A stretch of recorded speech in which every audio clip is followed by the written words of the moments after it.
Kilala mo na ba ang nag-iisang Bongbong Marcos, na kasalukuyang presidente ng Pilipinas ngayon? Kung hindi pa pues ipapakilala ko sa'yo. Si Ferdinand Bongbong Romualdez Marcos Jr.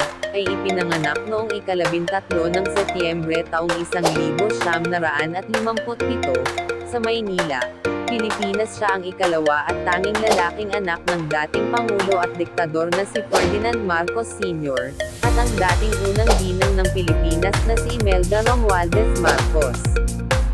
Maagang buhay at edukasyon. Nag-aral sa Ateneo de Davao University at World School sa Inglaterra. Pumasok sa St. Edmund Hall, Oxford upang mag-aral ng politika, filosofiya at ekonomika, EPE, ngunit hindi nakatapos. Nakakuha ng Special Diploma sa Araling Panlipunan. Karera sa politika. Naging vice-gobernador ng Ilocos Norte noong 1980 sa edad na 23. Naging gobernador ng Ilocos Norte mula 1983 hanggang 1986. Nahalal bilang kinatawan ng ikalawang distrito ng Ilocos Norte mula 1992 hanggang 1995 at mula 2007 hanggang 2010.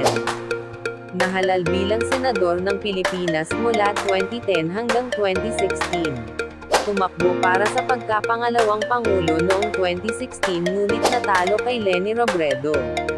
Naging pangulo ng Pilipinas noong 2022. Kontrobersa. Kasangkot sa pork barrel scam noong 2013. Inimbestigahan sa mga alegasyon ng mga pandaraya sa halalan noong 2016. Pinuna dahil sa pagtanggi sa mga karahasan at paglabag sa karapatang pantao noong panahon ng diktadorya ng kanyang ama. O ano si mo kay Pangulong Bongbong Marcos? Comment down below.